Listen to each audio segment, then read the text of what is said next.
Amazing. Okay. Hello. What's up? Oh my goodness. I'm so excited for this. I'm not even gonna lie. What's going on? What's going on?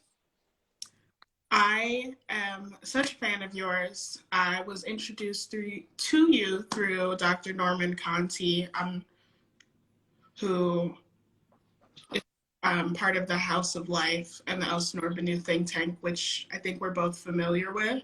Yes, definitely, for sure. So for me, this is huge, like No, bucket list material. it's not huge. We just kept, we doing what we do. We're that's all. While we while we wait for the room to fill up a little bit, can you tell me what you're working on right now, or is that under wraps? No, no, no, no. I'm working on a lot of things. One of the big projects that I'm working on with the African American Cultural Center is a huge national exhibit called Optic Voices.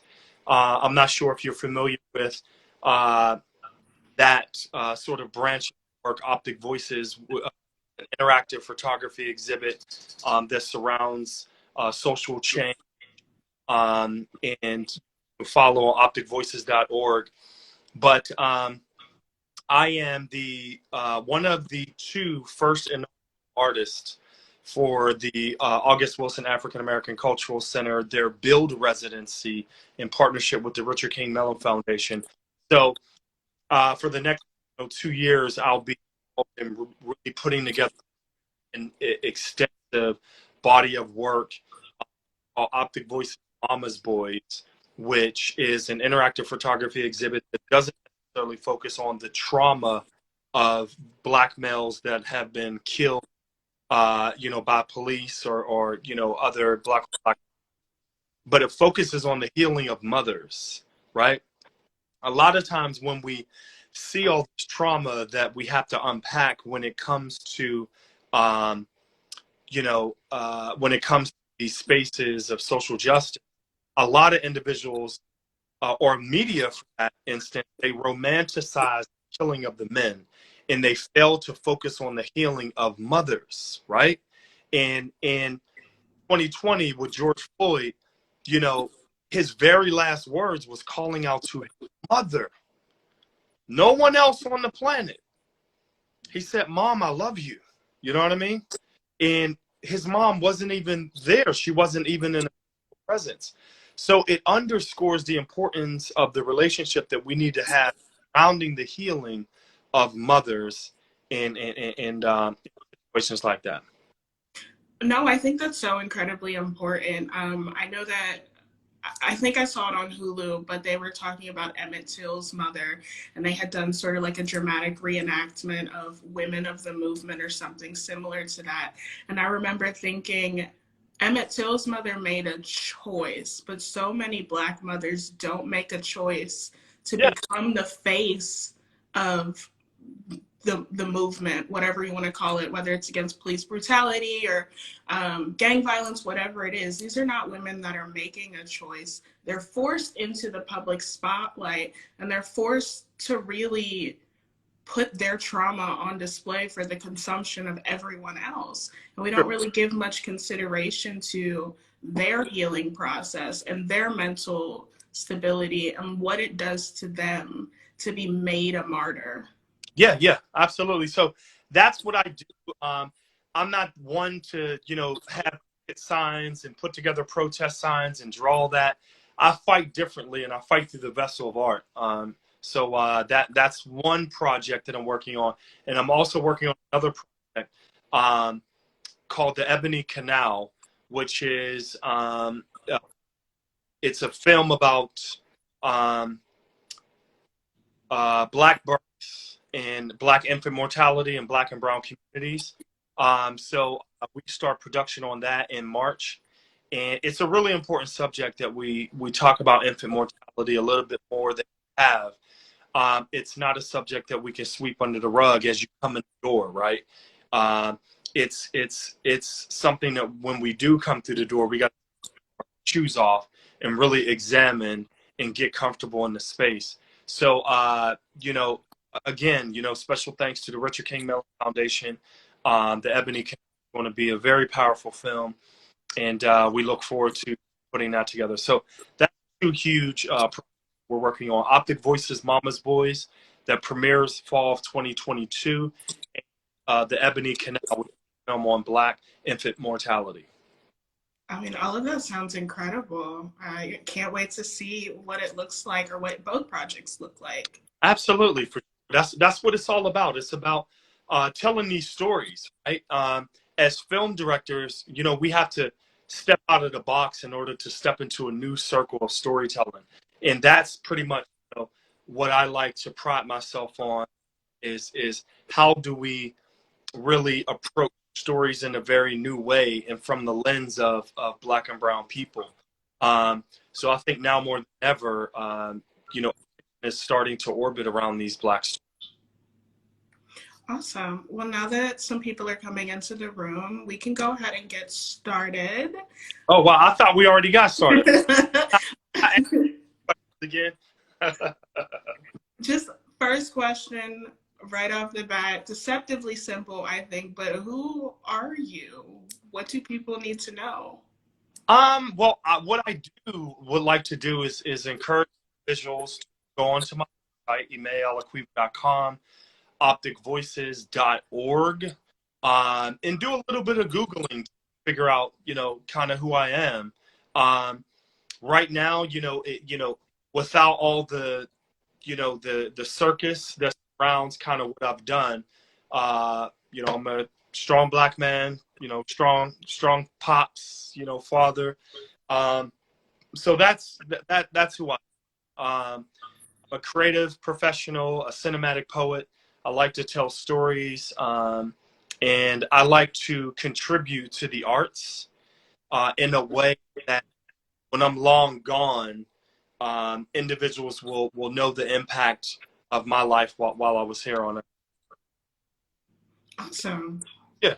So you're only the second local creative that I've gotten to talk to during this series.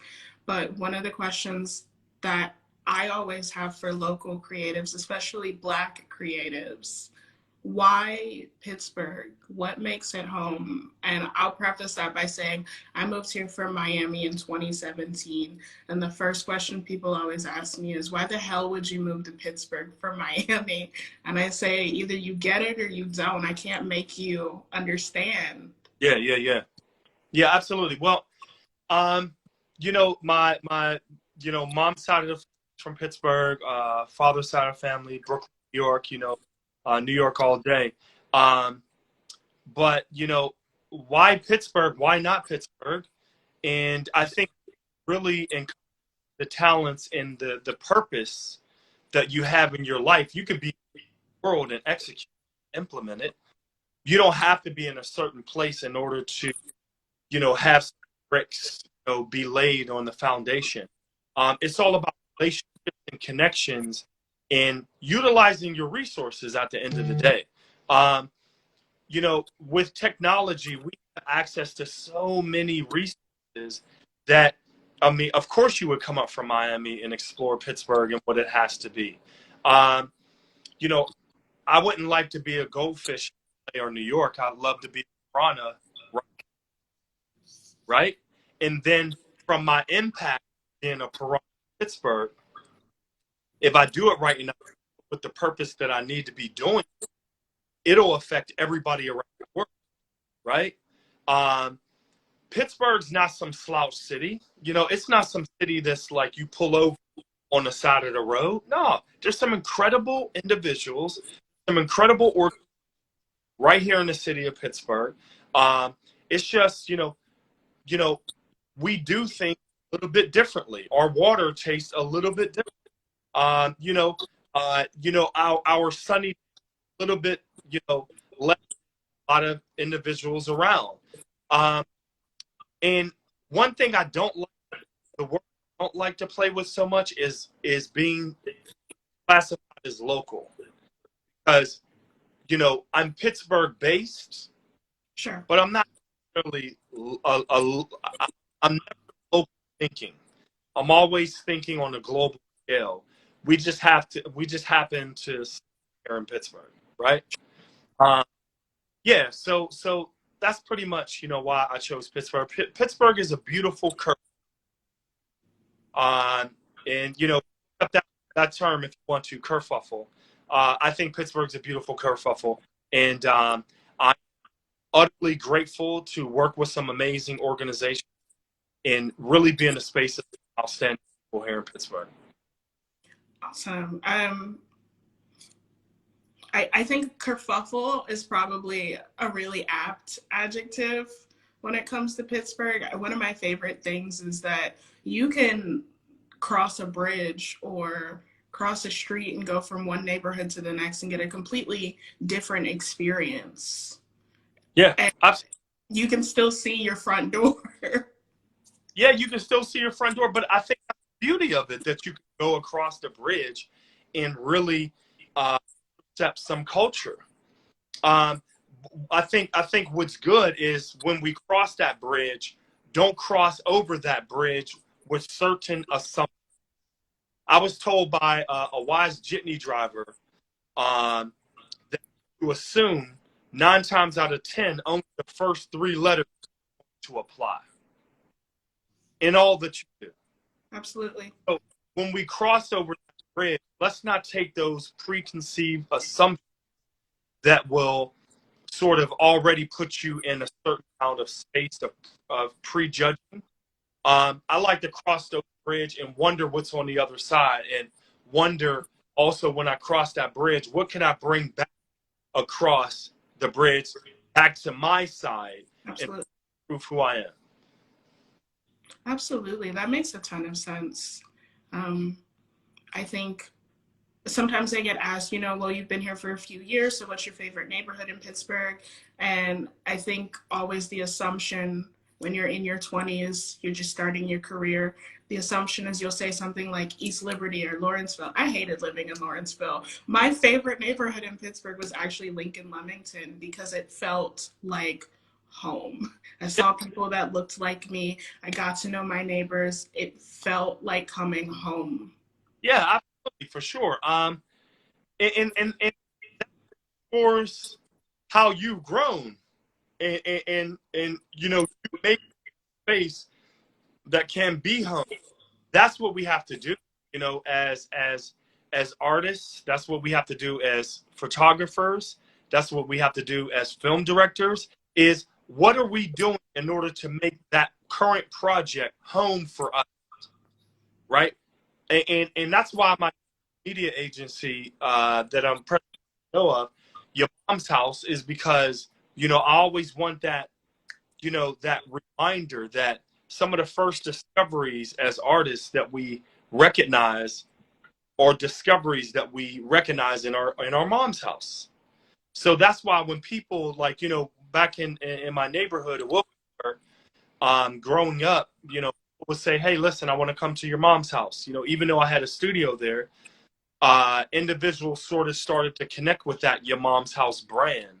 That's why I named our facility and our agency Your Mom's House Incorporated. And I used to get laughed at. I'm okay with that. I've been laughed at it my whole entire life. I'm Gucci with it. I'm very secure at the foundation I've been able to build. From the mentors that I chose to surround myself around. But that's what it's all about. And telling those stories, photography, and film and things of that nature has allowed me to really be in a great space, a mental health space, where I can do this for the rest of my life. That's amazing. So switching gears just a little bit, because you mentioned your company, can you talk about the path from where you started to now CEO of your own production company? Because you're kind of a renaissance man. You do a lot. Yeah. I do a lot. I take that as a compliment.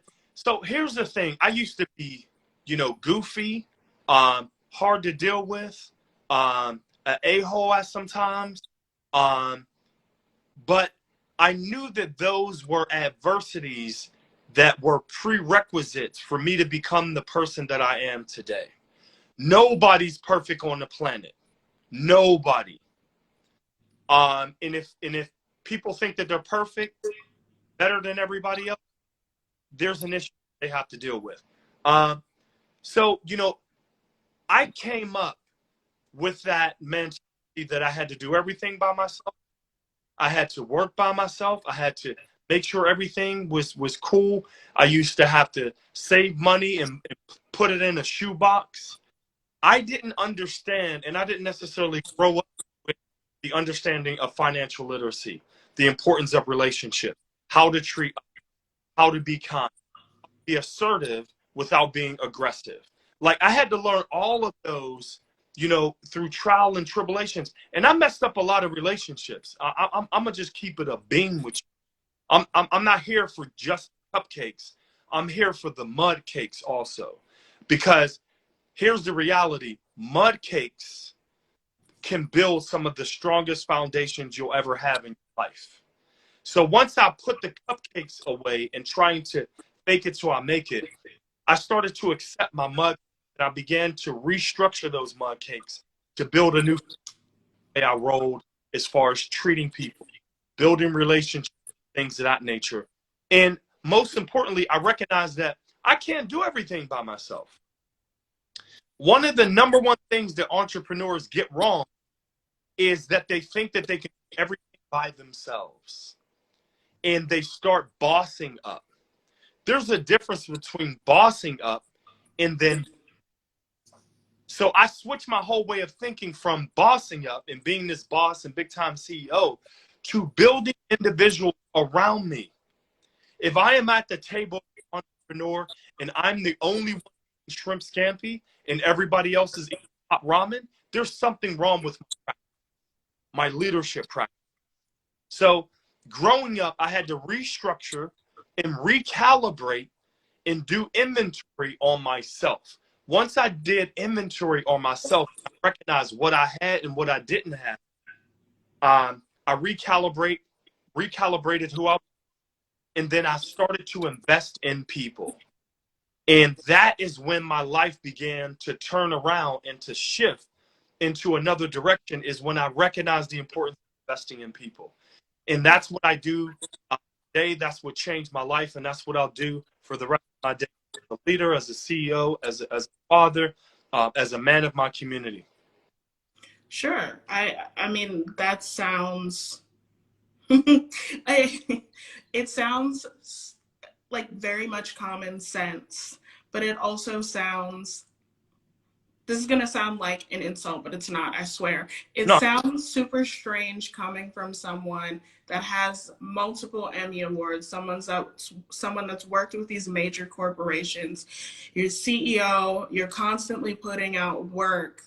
And, I mean, does it ever feel surreal, or like the awards and everything is happening to a different person? it's interesting that you would say that.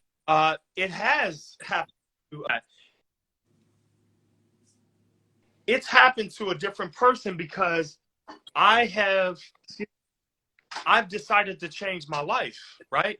So that's what makes it different. But I don't care about the Emmys. I don't care about the 4 awards and, the recognition and things of that nature. Now, that's okay. I appreciate everybody on here. They know that I always blame on God. I always say it's God's fault. I've been hashtagging "it's God's fault" for years. If you clicked on the hashtag, you will probably find from me tagging "it's God's fault" for 10 years now, being very consistent and very intentional. We have to be, everybody on this call, everybody, feel free to share, this link, have them come on in, make sure you post, but we have to blame our blessings on something else. We can't keep thinking that we're doing this by ourselves and we're just Gucci gang. We're not all Gucci gang. And for me, what saved my life is being able to dig in to who I am and who I come from. You know what I mean? Who is my mom? Who is my dad? Who is my, that foundation that has made me who I am as a person? And everybody, pretty much knows my story, fighting homelessness and things of that nature. You're in your 20s. I was homeless in my 20s. But I chose to reroute my life as a Black man. I also chose to process my trauma in the trauma that I've gone through as a Black man in America, and then recognize that, guess what? It's not the end of the world. What you're going through in life, or what you may be going through in life, or what you may be complaining about, or so on and so forth, it's not the end of the world. It may be the beginning of a new one. So when I thought it was the end of the world, I said, okay, I'm in my 20s. How can I shift and change my life? That's when I humbled myself. I called my mom. As many folks know, I said, Mom, can I sleep on your couch until I get my life together? I'm tired of being prideful. And let me figure some stuff out. Back in those days, I said something else besides stuff. But right now, who I am now, let me figure some stuff out. And it's okay to figure stuff out. That's what this whole entire life is all about. And this whole entire physical being and the dimension that we're in now is figuring it out. And then once we figure it out, how do we inspire others that orbit us, that love us, that care about us? That's where the ROI, the return on investment, comes into play. Some people might call it karma. I call it karma, I call it ROI. But the more you put in, people, the more you're going to get out. The truer you are, the more genuine you are, that same thing's going to come back around. It's so interesting that you say that, because like I said at the beginning, I was introduced to your work through Dr. Norman Conti at Duquesne University, and through the Elsinore Banu think tank for Yes. restorative justice and the House of Life project, Yes. which I know that you have also done some work with. I think as creatives, especially once you start commercializing it, once you start monetizing it, sometimes it's really easy to forget it's okay to do projects that maybe don't come with the accolades, that maybe don't come with the prestige. Sometimes it's okay to do projects that just make you feel really good about what it is that you're creating. Of course. Yeah, of course. As an entrepreneur, I am also an art entrepreneur. A-R-T, right? So here's the thing. I'm very passionate about projects. I'm very passionate about what I do. And fortunately enough, I have the ability right now in my career to pick and choose what projects I want to work on.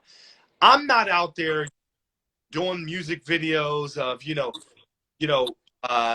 women being disrespected, people getting shot 30 and 40 times in one song, and how big your car is and how many cars you got. I'm not into that. I've never been into that. I'm not necessarily knocking that. There's a market for visuals, but me, I'm not like that. That's not who I am. Right now, I'm in a position of legacy. What do legacy look like for me? What will the next generation learn from the impact that I have? A lot of people, they say, oh, you're the next Teenie Harris. I don't want to necessarily, I take that as a compliment, but I want to be the first Emmai Alaquiva. I don't necessarily want to be the next so-and-so. I want Chef Agogo, my brother, Chef Agogo. I want him to be the first Chef Agogo, not necessarily, some other chef. So, he inspires me when I watch his lives and I see his passion. Or Marna O, Marna O, one of my mentees, where she came, I started mentoring her at the age of 14. Now she's extremely successful. Right now, Penn State graduates, she gets it. She understands that, when we put our passion into what it is that we want to do, it is inevitable that the people around you will be inspired when you keep it a buck, when you keep it a bean. Or if you want to go further than a bean, let's keep it a lagoon, right? That's what I'm here for, and that's what my legacy, I want my legacy built on, is keeping it a lagoon, regardless of what happened in Emmai's past, regardless of the mistakes that we made.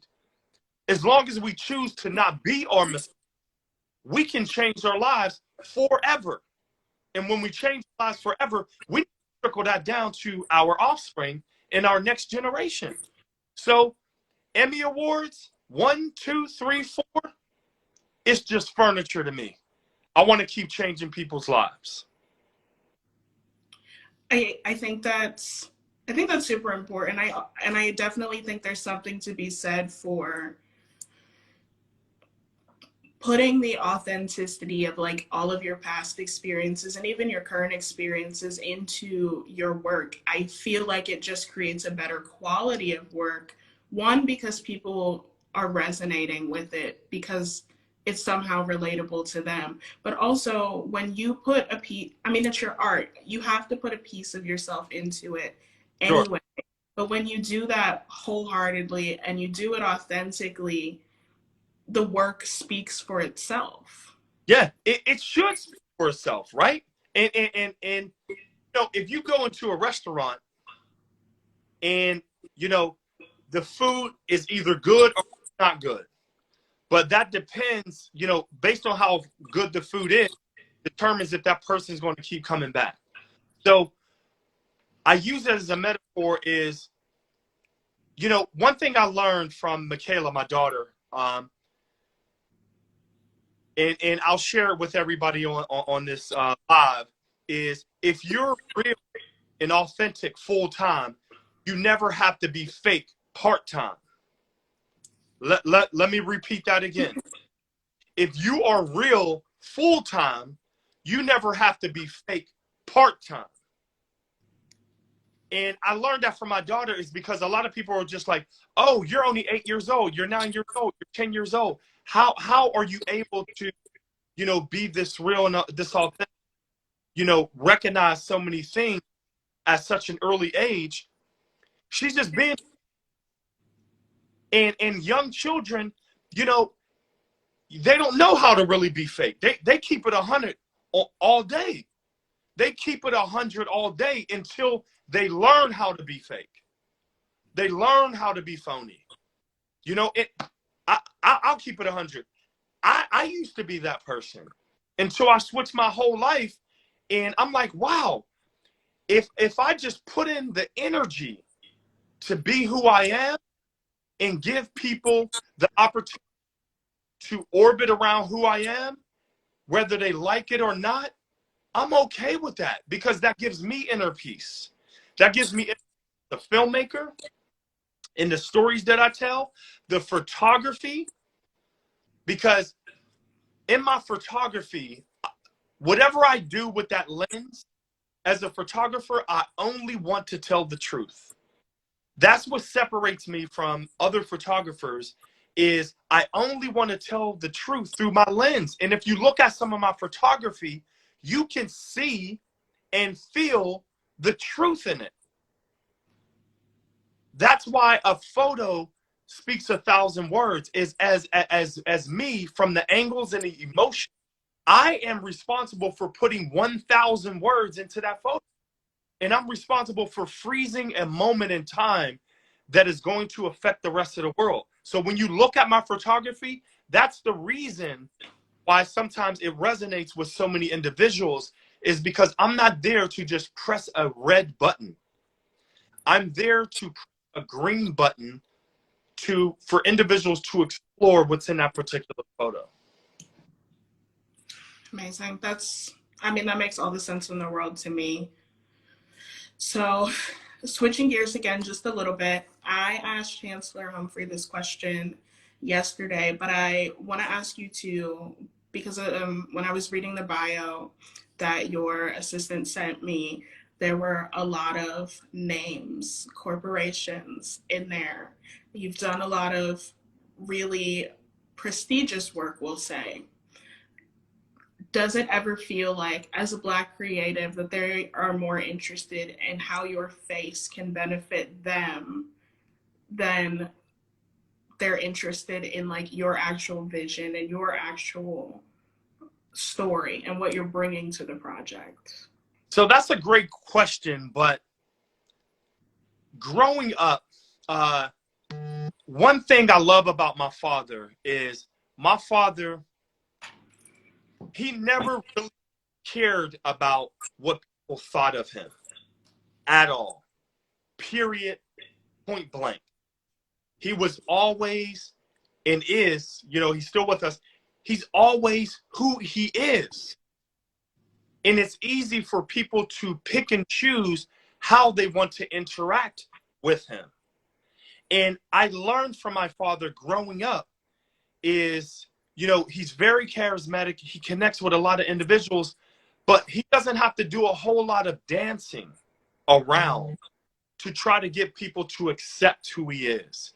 And the reason why I use that as an example is some people may use my name as some type of equity for their intentions and their narrative and for their attendance. So me as an artist, I can't invest that type of energy in wondering what people think about my process, or what people think about my systems.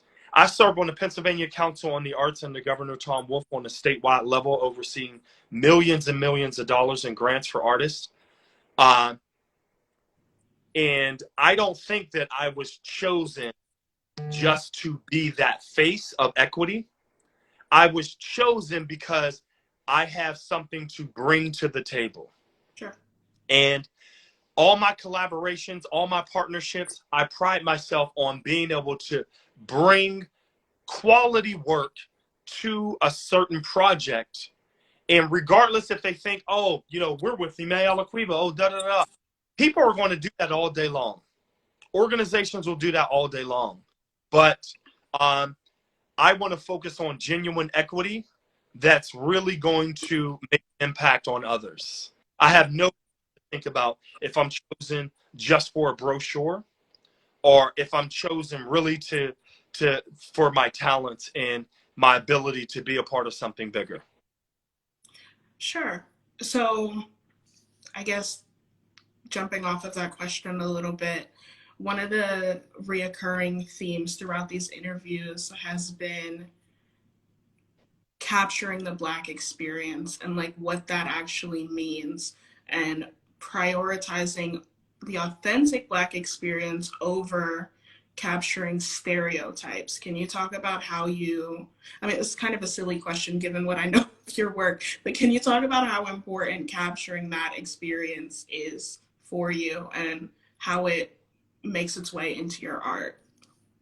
So, all right. So can you consolidate that question just one more time? That was... Sure. So when it comes to capturing the Black experience authentically as opposed to capturing stereotypes, can you talk about how you prioritize that and how that thought process is part of creating your art? Sure. Well, one thing as a creative, I think it's important to not, do what everybody sort of like the template sort of things. That's why in my photography, I really like to process skin tones, focus certain focuses, whether it's focusing on the eyes or if it's focusing on the fist as someone has a fist in the air. I try to find stories that other photographers or other storytellers aren't telling with that one image. If I spent some time in Auschwitz. I was working on a documentary called Ghetto Steps, in which I did a film on the Holocaust. And I was terrified when the Jewish Federation asked me to do this film, because why should a Black man tell this story of the Holocaust, right?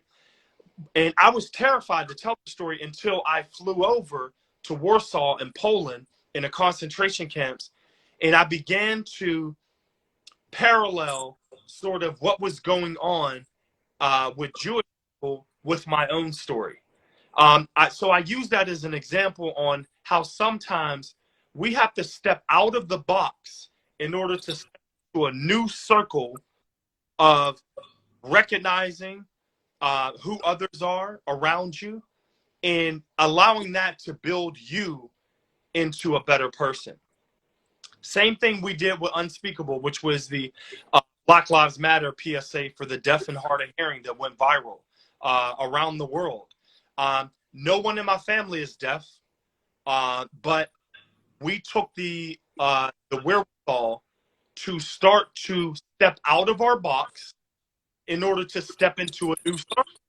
So me and my daughter, we started learning sign language.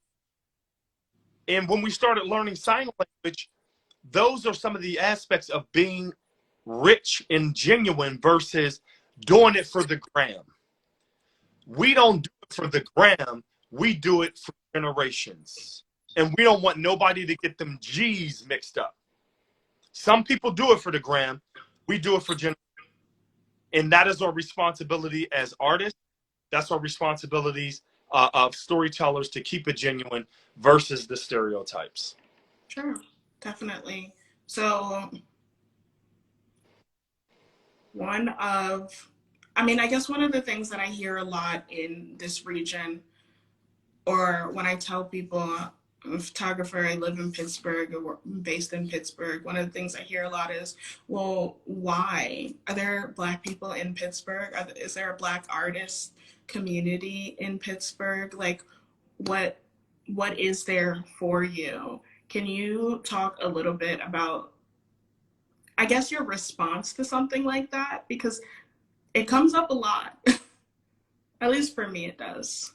Yeah, I think anywhere you live, there's going to be some people that are saying, "Oh, why are you in New York? Why are you in LA?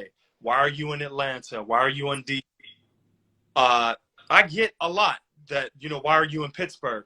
I think the reason why I'm in Pittsburgh is because I can have peace of mind, be able to reset my mental space, right? Because mental health is very important as an artist, as a film director, a photographer. You got to keep your mental health in check and on deck, because there's a lot of times that we work so much that we put our mental health off to the side because we're chasing something that we think that we have to achieve in order for others to accept us. I'm not chasing nothing. I'm chasing how to be a better father. I'm chasing how to be a better son. I'm chasing how to be, those things as examples. So in Pittsburgh, I'm okay with being here because in the film industry, I could be anywhere in the world within 5 hours. Well, no, anywhere in the country, say, within 5 hours. So I'm okay with being Pittsburgh-based, just like Damon Young is okay with being Pittsburgh-based, and other outstanding individuals and artists that are Pittsburgh-based. We don't got to be in New York all day long. The Roots is one of our top clients, and I'm directing Black Thought's Masterclass at Carnegie Hall in New York City, April 1st through the 3rd. And you know why, though? It's because building relationships is key, and it is crucial. Because out of 7 billion people, Black Thought and the Roots, they can choose anybody they want to. But they choose to put relationships before accessibility. And that's key to us being great artists. It's not just about our product, but it's also about our process and how we handle others. Working with Dr. Maya, she taught me so much. I used to read about Dr. Maya Angelou all the time. When she invited me to her house and she took me on a tour of all the awards, and she showed me a Rolls Royce that Tyler Perry got her for a day that she never, drove. It takes time for someone like Dr. Maya Angelou to invite you to her house. Like, That's what blows me away. It's not working with Lil Wayne or working with Kanye or working with Jay-Z or Beyonce. It's none of that. The fact that I got invited to the home of the iconic Dr. Maya Angelou, and she had trust in me to know that I wasn't going to run up in her house and just be doing all types of stuff, underscores the potential that we have when we believe in ourselves. And then once we believe in ourselves, we act on that. So when you read my Bible, all that you read, all that, that stuff, that comes from going within first so that you don't go without what you need. So correct me if I'm wrong, but to me, it sounds like, from your perspective, more important, more fulfilling than the Emmys, the board memberships, or like being appointed to this council or that one. More important than all of that is building relationships that last, but also creating work that's authentic and effective. Yes, absolutely. Here's the thing. I don't work. I haven't worked in a while. But what I have been doing over these years is trying my best to inspire despite. And I'll say that again. Inspire despite. Inspire others despite what comes up against you. Recognize that every race will have hurdles. Every race might produce a broken ankle. But you have to remember to heal. That goes for anything. And make sure your mental is on lock. So, to step back and say, why Pittsburgh? Pittsburgh is good for my mental health. I'm going to just keep it 100. Strong agree.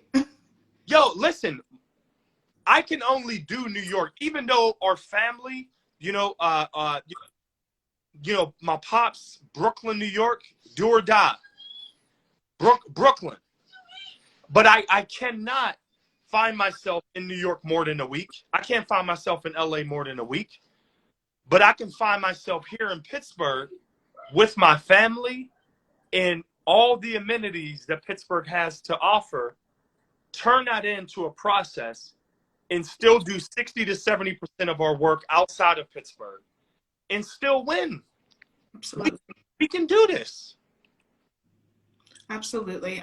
Like I said, I love it here, and I can't explain it to people. Either you get it or you don't, and I can't make you get it. But yeah, absolutely. Inspire just period. And I know it's almost 6, quarter to 7. I know we got to jump off, but I'm open to take some questions also. So I do want to ask 2 questions. Okay. That are related to Pittsburgh. I asked Chancellor Humphrey these yesterday. First question: where do you go to eat in Pittsburgh?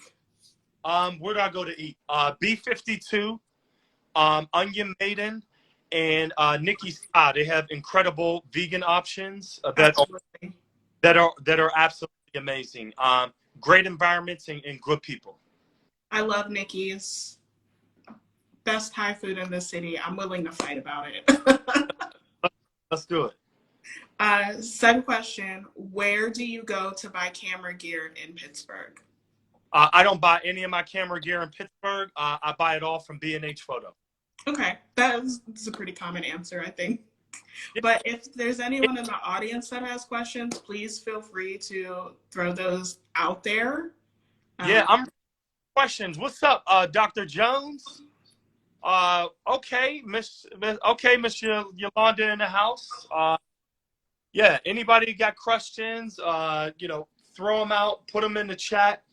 I am definitely here to answer them and all that good stuff. So as questions come in, did you see any come in yet? Yeah, so I got one from Jen Worley, who is actually the ASMP Pittsburgh president. She asked, what advice do you have for young creatives who are busting themselves making content, but they're not making money?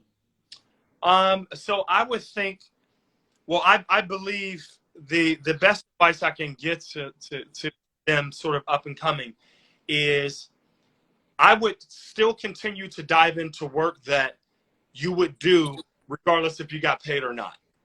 And I would perfect my craft over and over and over again. It's almost like going to the gym. And if you lift up the dumbbell once, your chest ain't going to move. If you lift up the dumbbell once, you ain't going to get muscle. It comes in repetition and doing the same thing, from a different standpoint, and also being consistent with that. You can't be discouraged the fact that things might not necessarily happen quickly.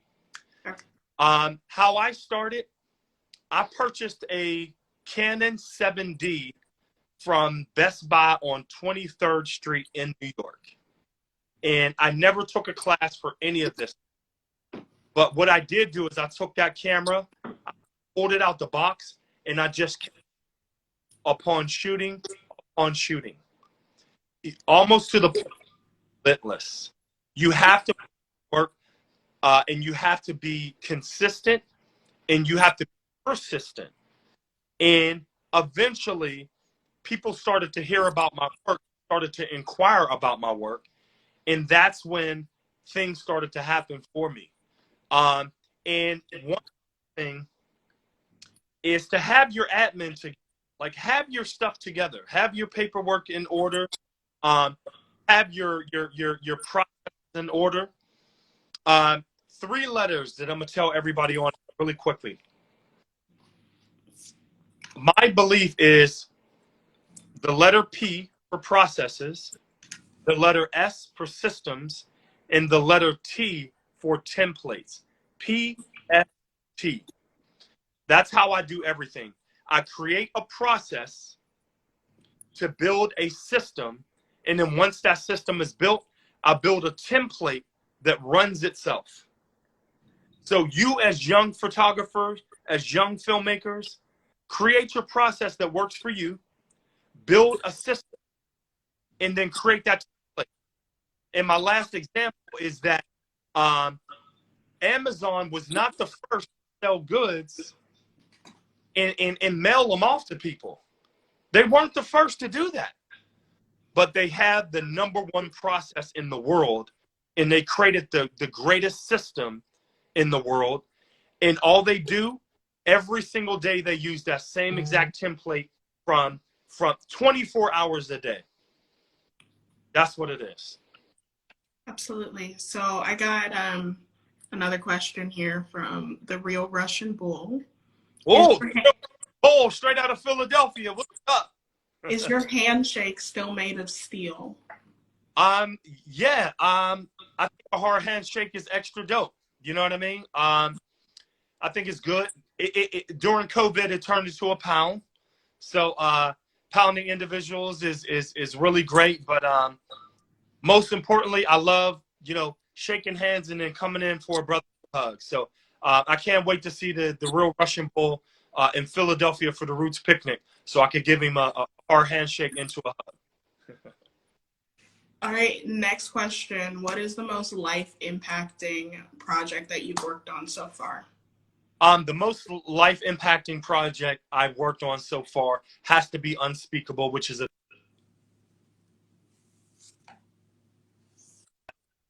Unspeakable is a 59-second film that amplifies Black and brown deaf voices that I had the opportunity to work with Danielle Phillip, Amy Crawford, Greg Bullock, Sydney Cooper, Jack Orman.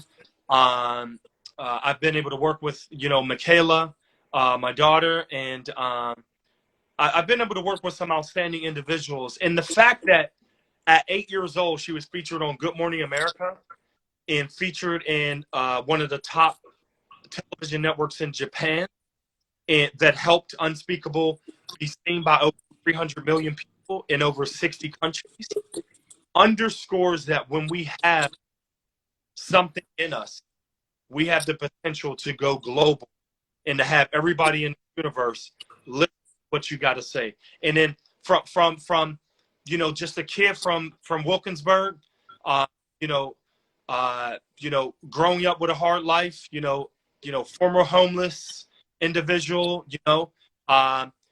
you could bottle all that up and really recalibrate your life. So I'm thankful for the arts and being able to do that's the most powerful and impactful one. But since then, it has been the Google year-end video that Google comes out with every single year. And the fact that I was one of the directors chosen for that in order to bring about what healing looks like was an outstanding project as well. Awesome. Another question. What is the end goal? And after 4 Emmys, what constitutes a challenge for you? And where did that come from you or somewhere in the The audience? Real Russian Bull. Oh, all right. All right. This is the last question for the Real Russian Bull. So everybody else got it. No, I'm just kidding. So what is what's in the future for me, or what's next, is to continue to do the same exact thing. I don't do it for the grant, like I mentioned before. I do it for generations. So as long as my avatar is on this planet, I'm going to keep creating. If the accolades come, they come. If not, the impact will be there. And that's what I do it for. I really do it for the global impact versus the awards and accolades. All this stuff back here, this is just decoration. That's all it is decoration. But yeah, so that's what I'm here for. Thanks, Bull. Thanks, Russian Bull. And then what constitutes a challenge for you?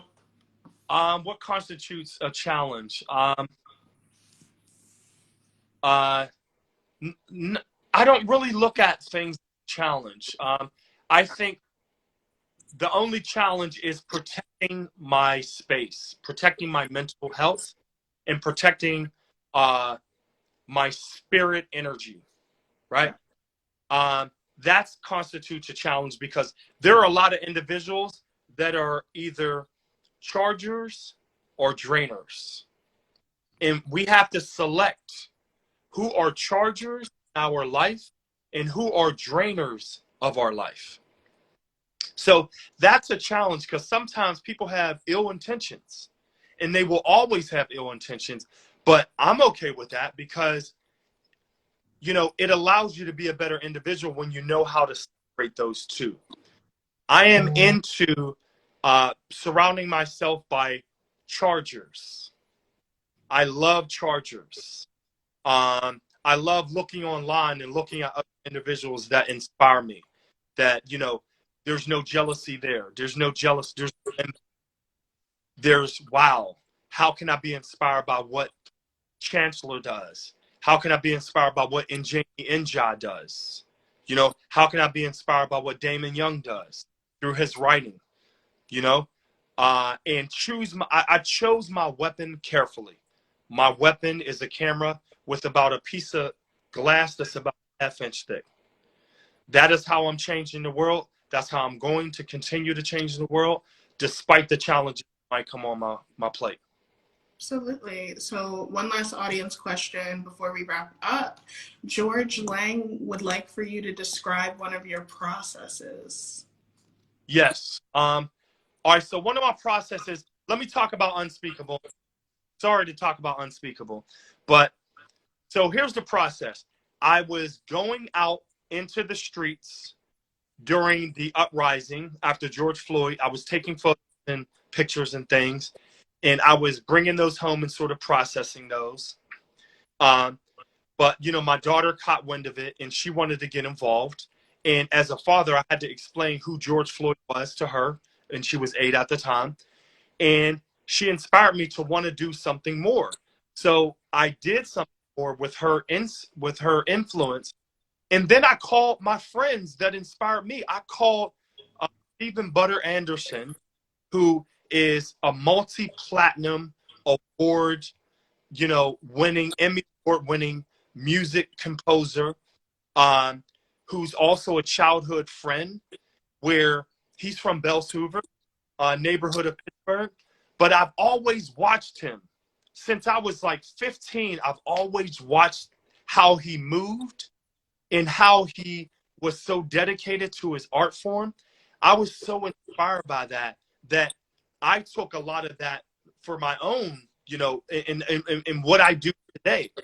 Steve Butter Anderson, make sure you follow him. So I called him, called also Blood Atterbury, who's for Disney. Butter, also a composer for the Proud Family. He's a composer for That's So Raven and so many other Disney shows. He's from Pittsburgh. So y'all might want to check him out. So I called those individuals and began to put the pieces together on how can I not do everything, but how can I bring in to the fold. And when I brought them into the fold, George, and I'll try to wrap this up, that's when things started to come alive, when I started to bring other individuals into the mix. And that when I recognized that I can't do this by myself, that's when it started to come alive. And when Unspeakable came alive, it came alive in ways that I would never, ever be able to do if I just processed myself. So, George, to answer your question, that's just one example on how I process one film that went global, viral, and it has an impact to today.